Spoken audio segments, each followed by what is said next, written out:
Same rhythm here. After watching the tape, kind of recapping some things. Obviously, we'll start on special teams. A lot that hurt us in that game. You think about punt. Obviously, you give up a punt block for a touchdown. It's can be tough to overcome. And so you look at it. We misidentification really out of three guys, and so if three guys are misidentified. That starts with our preparation as coaches. Schematically, we got to look at some things. Didn't probably emphasize on the road crowd noise on a punt play when you got a lack of communication that way. So that hurt, and then it continued on the punt side in the coverage aspect. And so there's a couple things that go with that. One is that when you get it protected, now you kick it, the placement, and that's we got a big time punter, and he's got a big time leg. And this old adage of kind of out kicking your coverage. Well, yeah, he kicks it deep, but also the placement of it. We got to get it closer to the sideline to use the sideline as help in coverage. At the same time, wherever he kicks the thing, we got to be able to cover better than we did.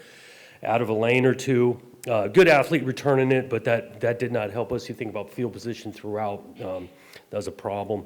So we got to get better there, which had been a strength for us. Let's face it, first 4 games, punt unit had been a strength, was not last Saturday. Kickoff return, we got the unfortunate one, the ball. We got to be able to field the ball. They're kicking off to us. However, the wind made it tough. The communication between the two, got deep trust in the two that are trying to field it. They got to communicate better. But that was a huge momentum play for them in regards to the thing. They came back. We took the lead, came back. The game's tied, and they get the ball up with an extra possession. So special teams-wise, a lot to clean up that we need to do, especially when you play on the road. We got to have better play out of special teams units. Offensively, I think I mentioned it after the game too, you start with this 2 of 14 on third down. All right, so one, that's a terrible percentage. That's too many third downs in general. Well, what's leading into that? Your first and second down efficiencies, lack of run game efficiency really throughout. We got to do it better. We got to think about doing other things too, right? We sit here and, well, the players got to execute a run game better. Well, we got to start making sure too on us, on coaching side, schematics, those things, and that was some deep conversations yesterday as you looked into it. Pass protection, I felt during the game, it showed up being worse than it was on the film. We got to get a cleaner pocket for them. Again, it's 11-man football offensively, eyes, wind, yeah, a factor at times. They made a couple more throws into the wind than we did. I think that was a separator too, but offensively, not good enough. Give those guys some credit. When we had to have it, aggressive style in the fourth down thing, we did execute in the third quarter to take the lead with that, but not enough in the fourth. Defensively, you liked a couple of things about defensively. One, just overall, from the SC game where we flat out weren't good enough defensively, come to this game, those guys responded. I thought they played with a response, aggressive mindset. You even look at what the situation the defense was put into the games in regards to field position. I think they had 5 or 6 possessions started on their own side of the 50, and the defense bowed up multiple times. I think looking holistically at halftime, things 14-7. We're probably forcing it to be 14-7 the way the first half had played, and then you take the lead toward the end of the third quarter. So I think the team continues to show some resilience, but it's back-to-back weeks where we got to finish in the fourth quarter better. Back-to-back games had opportunities to finish thing in the fourth quarter, and we got outplayed, outcoached in the fourth. And so we got another opportunity to do it better and do it back at home. Excited about that, homecoming. Anxious to get back around our home crowd. I know our guys will be raring to go this Saturday, and we're going to need to. You talk about playing an opponent, UCLA, who had maybe the biggest win of the college football year this last Saturday, and they played that way. They were galvanized. What they showed on that game against Penn State was impressive. I think the quarterback, highly touted, good player, 5-star, he played like it this last Saturday, and so they got our full attention that way with what he can do. That offense is galvanized and going. They scored a bunch of points against a really, really good team, played some defense. They got a bunch of respect for how getting a win like that this last weekend. Questions? Jonathan, I was wondering, it was the first time we saw Aiden struggle this season, really, and what would you see on the film, and what were the conversations you've had with him since the game as far as what transpired and how to clean that up? Yeah, I think, we need to play better. He wanted to play better. He's competitive. We need to continue to help him. I think about the factors of protection, the lack of the run game, some of the down to distances we in. He did come back and have a couple of plays in that game that reminded us some of last year in regards to maybe doing too much, movement within the pocket, moving his eyes a couple of times where he needed to trust that protection. And so, again, he needs to go back to work. We need to continue to surround him. We got to play better around him. But there were some signs of last week that were frustrating. Hey, Jonathan, in your post-game, you emphasize finding a way to win. In your experience, what foundational principles will remain the same, but what are some of the things, maybe based on personnel too, and what happened that you may be open to, quote-unquote, looking at, changing, tweaking, et cetera? I think we're always looking week to week on what we learned from the previous game and wanting to do it better or get it fixed or do it differently. So that approach isn't totally different from just because of the outcome this last week versus call it week one.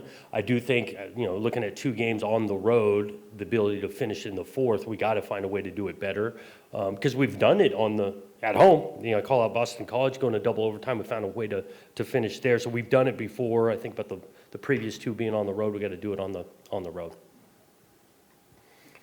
Jonathan, I'm curious with the maybe visceral reaction to wins and losses these days. It seems like every win and loss is put under such a microscope. Do you feel that as a coach? And if so, how do you deal with that in today's day and age? Yeah, you feel it as a coach, and you try to actually avoid, when you win, of glossing over of things. I think about our punt thing, right? After 4 weeks, we had a bye. Oh, this is one of the strengths. This has been a weapon for us, all these kind of things. Well, we got exposed in the 5th game. And so as a coach, I think you're always urgent to find ways to improve, making sure you don't got flaws that you don't recognize that your opponent does, whether you win or lose. The fourth quarter kind of issues, is winning in those moments learned, or is that something that players have to maybe get more experience facing before they can pull that together, or what are the sorts of pieces that are missing? Yeah, I think we're experienced the wrong side of it for back-to-back games here. Again, I think you learn it from experience. And again, this doesn't mean all of a sudden I got to put on my Superman cape in the fourth and do something dramatically different than the way you prepared. It comes down to a team seizing the momentum, keeping it in the fourth, and we haven't done it in back-to-back weeks. Jonathan, you mentioned the special team struggles against Nebraska. What adjustments do you need to make against UCLA to clean those up? Well, just to think about specifically to the punt side of it, one which starts with our protection, communication, and we're making sound protection of getting the ball thing kicked. Once it's kicked, we got to place it with some accuracy, right? The placement of a punt, especially with the type of leg Eckley has. It's a big-time leg. That's an important part. And then coveraging, staying in your lanes, getting off blocks, staying in your lanes so that we can round up oftentimes the best athlete on their team they put back there as a punt returner. All those things play into it. 2 separate things here. First, when you look at where UCLA is right now, how much does your prep for them in the off season and in the last couple of weeks, how much does that kind of go out the window when you have a new head coach and maybe some new things and wrinkles and maybe not even any tendencies that you got with this guys? Yeah, you definitely emphasize the last couple of weeks with a new coach, and so what that tape looks like on the personnel side. This is the same personnel, so you're going all the way back in your background of what those guys have looked like for 5 games now, even back in the offseason, some of their transfers, the previous spots they've been at. So personnel-wise, I think you get a larger body of work, the actual schematics, the last couple of weeks. And kind of going back to some of the things you mentioned about the offensive line, when you did watch the tape back, like where did you see maybe the leaks coming from, and how do you kind of fix them? Like, how much did you and Jim talk about that over the last 48 hours or so? Yeah. I mean, in protection, I think recurring some of the edges we played at, so the squeeze of the pocket, the edge of the thing wasn't firm enough up front at times. Along with protection, the launch point of the quarterback needs to continue to be consistent, right? So if I play O-line, anticipation of where this guy's going to be at is at 7.5 directly behind the center, 9, those things. We got to be exact 2 at quarterback, but we were on too many edges in protection. And I know you learned about this probably after the game on Saturday, but what was your reaction when you learned that UCLA beat Penn State, given knowing that they were 0-4 and Penn State was ranked in the top 10. Yeah, before I watched the tape, it's like, well, they had some new life to them.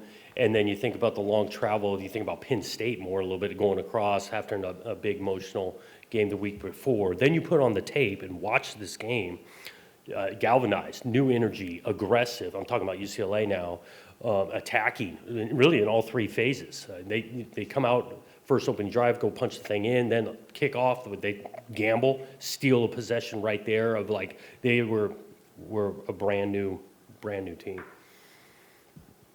Hey, Jonathan, sort of going off what Chris was asking, I'm wondering, do you notice any differences in UCLA, big or small, between the first three or whatever, and then last week with a different staff, different play caller? I don't know if it's dramatically different, but you look at the quarterback and how he hurt them with his legs, the ability to run. I know he's one of their leading rushers, but that part stood out, how he ran with the ball and really willingly made some plays for that offense.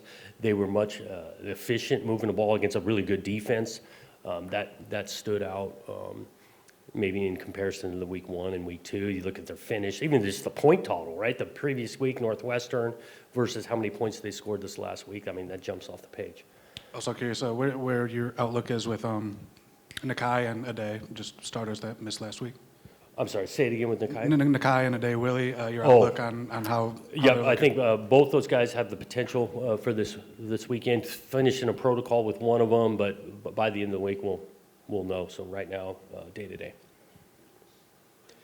You mentioned after the game on offense, unable to answer there in the fourth quarter. You talked about the troubles in the fourth quarter. When you look back at those 3 possessions, 3 and out, 4 and out, there's a 3rd and 4 downfield incompletion, like a 2nd down swing pass that went negatively. Yeah, that was yeah. What do you look when you compartmentalize those three or 4 possessions? What did you see there? I think you think a little bit of the execution. I say this term coaches use all the time. The execution in those moments where it was lacking. The field position wasn't great. I'm thinking about the possession on the 9-yard line. 2nd down, we throw the swing route. Almost we threw the swing route as if it was hot in the protection. We actually picked that up, but the crowd noise, I don't think we're on the same page. And there's quarterback O-line. O-line picks it up. Aiden thinks it's got to come out a little bit sooner. The swing route almost throwing it like a screen. Where's cover 2 by those guys that make the tackle for loss. Like that's a lack of execution on both fronts. Again, I go back to those moments where it's still, there's no panic. The game is in the balance of finding not staying away from the 3rd and long that we faced the whole night, and that showed up in the fourth quarter. And Aiden, were his eyes in the right? Was he making good choices on some of those, like the 3rd and 4 and so forth? A couple of them he'd love to have back. Again, it goes back to whether they protected you well the previous snap. Does not matter. You go back to this trust idea. And we hammered, and this isn't specific just to the whole group, in regarding to trust each other, to doing their job so I can do my job, and focused on exactly what that individual needs to do. Quarterback, O-line, route runner, defensive end, post safety, play caller, all of us trusting the others to do their job. Jonathan, I think it was 12 negative yardage plays. Is it possible to win a game at this level when you have that? And other than block better, it seems like that was pretty much a complete team. You're talking about us offensively, Yeah, because yeah. we got in the backfield. Yeah. Yeah, it's hard to go backwards, and that's why it's not one. Yeah, what you're asking the player to do schematically, and also is there a better answer of doing positive plays? You think about the situations we put them in, and so whether that's play calling, movement, identification on the road, executing it so you're not fighting the sticks as much. Because the sack thing showed up and some negative runs. Yeah. That was a problem. And TV focused on the blow-up with Aiden and Nick on the sideline. Is it as simple as a team saying, we're not going to let 6 get the ball, and when that happens, if you've got a weapon like that, how do you get it to them anyway? Mm-hmm. In regards to the conversation, those two, I'll describe it as during the game. I wasn't aware of it, learned it a bit after. I do think you're talking about a couple of guys that this means a lot to them and are pretty competitive. Those guys love each other and all of that. I do think Nick's a really good player, finding ways to continue to see his rep count of touches goes up, but he's not alone there. I look at Amari Kelly, been a really good player for. I think we targeted him one, and so that was addressed, discussed heavily yesterday, and we're hoping it looks a little different on Saturday. Jonathan, you get your first noon game as the coach here. Was there a little bit of, back-to-back weeks on the road, you get a little sense of normalcy with a noon game back at home, and then how you mentioned UCLA and Penn State having to go that way. Now they got to come your way and play 9 a.m. basically their time. How does that factor into the way you look at the game? We're definitely looking forward to a noon kickoff back at home, homecoming in front of our fan base, the passionate fan base that we have. So we're excited about that. Again, I can't speak totally for UCLA, but watching them off tape on Saturday, I think they're going to be excited to play whatever time we're kicking off. When you were out west, did you ever play noon out east in your recollection? Nothing jumping right to me. I'm staring back at DVD. He's been with me the whole time. I don't think so. Okay. It seemed like there were a lot of passes deep into difficult wind on Saturday, or at least downfield. Is that does a game plan get adjusted when you see the conditions like that from what it might have been? And when you kind of look back at that and sort of the approach and some trying to connect there, do you wish there'd been a little more underneath, or just a different way about things? We can't just completely say, no, we're not going to try it, because we actually tried it both ways. With the wind, cut a couple overthrows, and our splits weren't great, tight spacing, this and that, vice versa. I think there was a couple of throws that were going into it that were affected, that we need to drive that more and all that. So it played a factor, but I was not going to say just completely zero. We're going to try a couple of those. I think it goes back to, hindsight, it's easy to do, but hindsight, instead of handing the ball off for a loss of -1, can we throw a quick screen or something to that extent, thinking about the factor of the win. Hindsight 2020. Jonathan, wondering what you thought of Alessio in his first real, sort of extended game action. Obviously, early is in the fire there, and then late he gets a good series. Just what you thought of him coming out of it when you got to take a look at it? Yeah, so there's just some silver linings all the time. You get some frustrations when you lose games. I did think he stepped up in a big moment, especially early on. Aiden takes a pretty good hit and needs to come off. Alessio comes in and executed. It was great to see. We've had a lot of confidence in Alessio, and I was glad for him, because when he's had some small amount of time in the game and hadn't gone his way, and then even that last drive, I think that stuff's important. He goes in, he executes, gets us another touchdown drive, so we were pleased for him, and he's been working really hard to have that kind of success.